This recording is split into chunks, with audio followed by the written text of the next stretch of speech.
Alors, vas-y Valérie. Josiane, bonjour. Oui, bonjour. Alors moi, j'aimerais savoir ce qui se passe en ce moment parce que j'ai l'impression que peut-être dû à ce confinement, Ouais. il y a des tas de choses qui remontent, des tas soit de souffrance, soit de mal-être, soit voilà. Et en tout cas, en ce qui me concerne, ça navigue entre les deux, entre des moments de joie, de repos, de détente, et puis tout d'un coup, pouf, il y a quelque chose qui remonte. Alors, est-ce que tu veux bien nous en dire davantage sur ce qui se passe et est-ce que c'est dû justement à ce que ce soit dans un confinement? Merci Josiane. Merci Valérie. Donc oui, ce confinement dû à ce virus-là et qui touche de plus en plus de monde et qui touche l'humanité. C'est pas que les Français, ça touche l'humanité et ça nous touche au plus profond de nous. Ça a un sens profond. Ça n'a pas juste un sens de maladie extérieure, parce que toutes les maladies ont un sens profond, même le petit rhume. Donc là, c'est pas un petit rhume, hein, c'est pas rien ce qui se passe. Et c'est vraiment ce retour à soi dont j'invite depuis des années dans cet accompagnement. Et je ne parle que de ça et je ramène toujours retour à soi, retour à soi. Qu'est-ce que tu ressens toi dans ton espace? Et ce virus-là, il est là pour ça, pour nous dire qu'est-ce qui se passe dans ma maison. Je ne peux plus aller travailler, je suis confinée, je suis dans un espace restreint, j'ai pas de jardin, j'ai besoin d'aller respirer dehors, je suis malade, je n'ai pas accès aux médecins, j'ai pas accès à des médicaments, je souffre dans ma chair, je souffre dans mon cœur émotionnellement, je souffre là dans ma tête qui bug et qui a peur de mourir et qui rabâche des choses en boucle. C'est justement ça le retour à soi.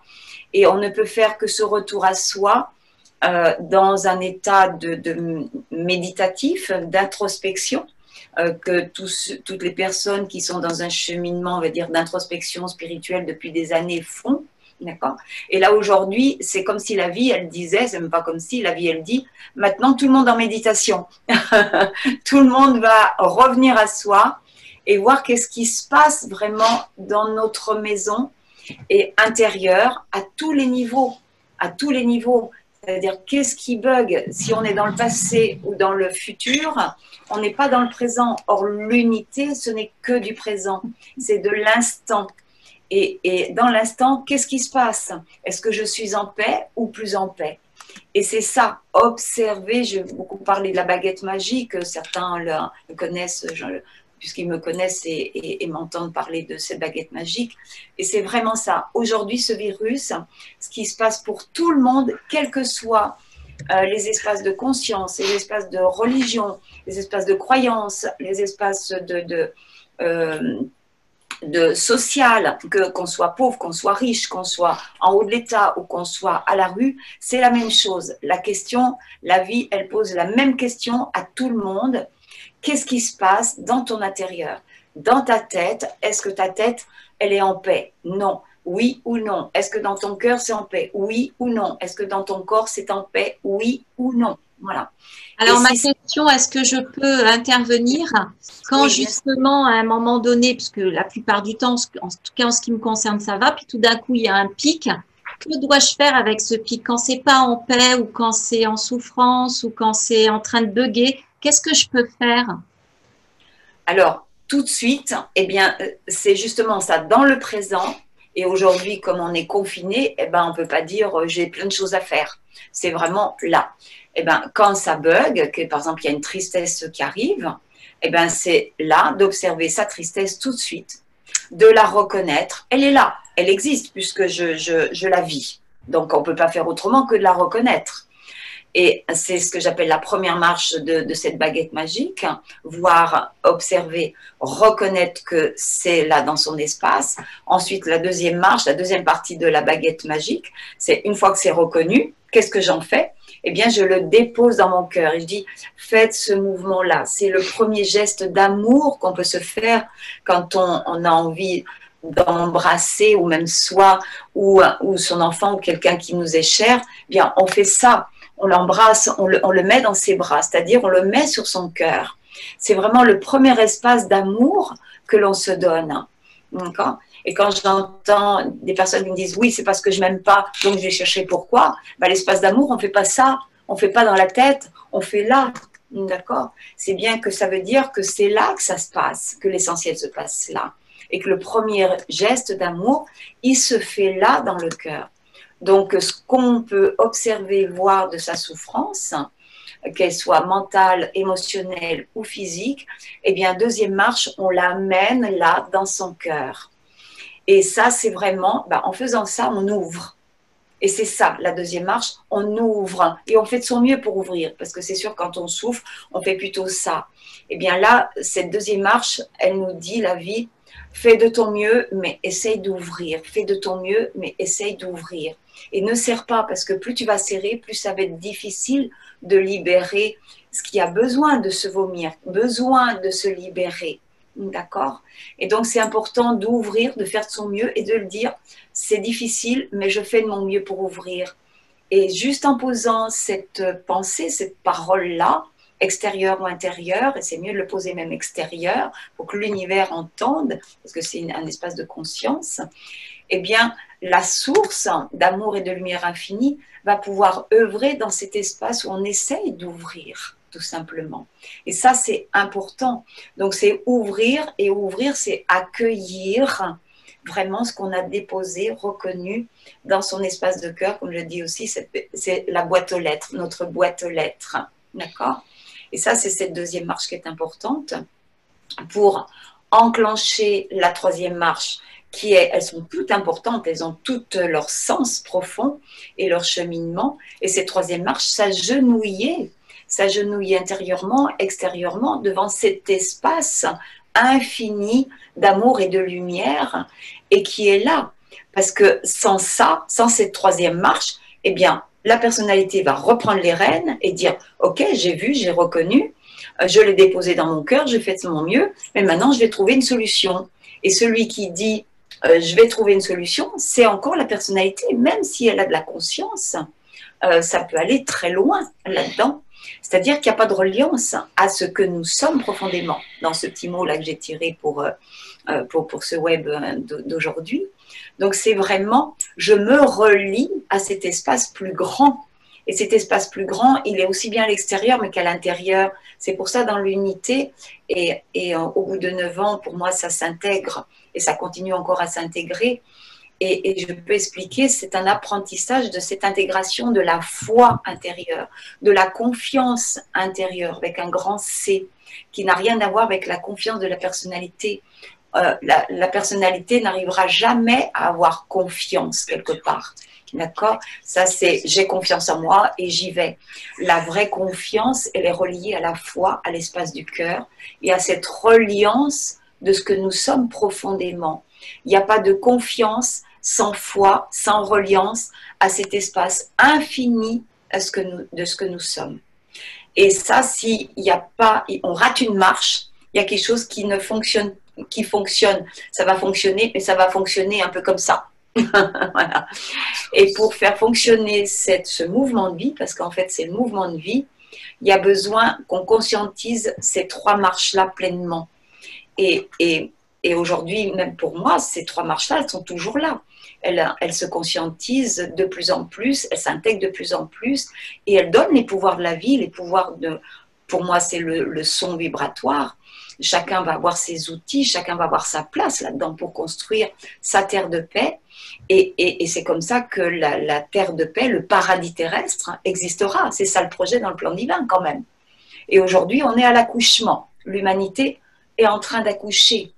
Donc c'est difficile, c'est complexe, mais ce n'est pas compliqué quelque part. Voilà. Et ça a à nous faire sourire après.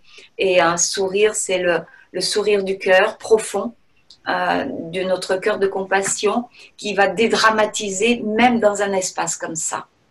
Et aujourd'hui, je peux vous assurer, je mesure complètement, et plus, peut-être encore, je ne vais pas dire vraiment pleinement tout ce qui se passe pour l'humanité, parce que je l'avais déjà dit un petit peu, et là, de jour en jour, j'ai de plus en plus de connexion et d'intégration, et j'arrête pas du matin au soir de faire des soins et de parler, et ça va se déployer pour justement offrir cette parole d'espérance profonde, qui n'est pas une projection d'une souffrance, d'espérance pour intégrer ce que nous sommes. Et ça ne peut que se dire avec ce sourire profond.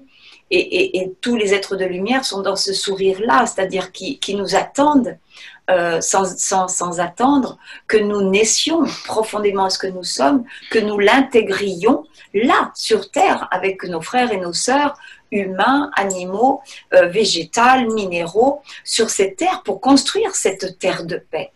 Et on ne pourra pas construire cette terre de paix en disant c'est à toi à être dans la paix, c'est à toi à ouvrir, c'est à toi à libérer tes choses. Et puis moi, une fois que tu vas être libéré pour toi, pour moi, ça sera tranquille. Je pourrai être en paix. Non, ça ne marche pas. Ça, c'est un grand bug de la dualité. Et c'est vraiment chacun est partenaire et vraiment partenaire et je dis à tout le monde, là aujourd'hui, c'est vraiment pour que chacun prenne ce pouvoir-là, mais pas par la personnalité, dans cette reliance-là de ce que nous sommes. Ça ne peut que se faire comme ça. Il y a une question, donc signification de s'agenouiller. Je n'ai pas compris, merci. Oui, alors s'agenouiller, puisque quelqu'un demande qu'est-ce que ça veut dire s'agenouiller. S'agenouiller, ce n'est pas subir. D'accord. Dans l'unité, c'est tout ni rebelle. On n'est ni rebelle, ni soumis. C'est tout sauf ça. On est partenaire avec la vie et partenaire avec tout le vivant. Donc s'agenouiller, ça veut dire je m'agenouille intérieurement et je peux m'agenouiller devant vous, devant chacun, quel que soit l'espace de conscience, parce que quand je m'agenouille, je m'agenouille devant l'être de lumière qui est là pour chacun. C'est pas je m'agenouille devant la personnalité qui est reconnue par le monde entier ou je sais pas quoi. C'est je m'agenouille devant l'espace de lumière et d'amour infini, puisque nous venons de ça, de là, de cet univers, de cet espace. Nous sommes enfants de cet espace d'amour et de lumière. Et c'est ça le sens profond de s'agenouiller.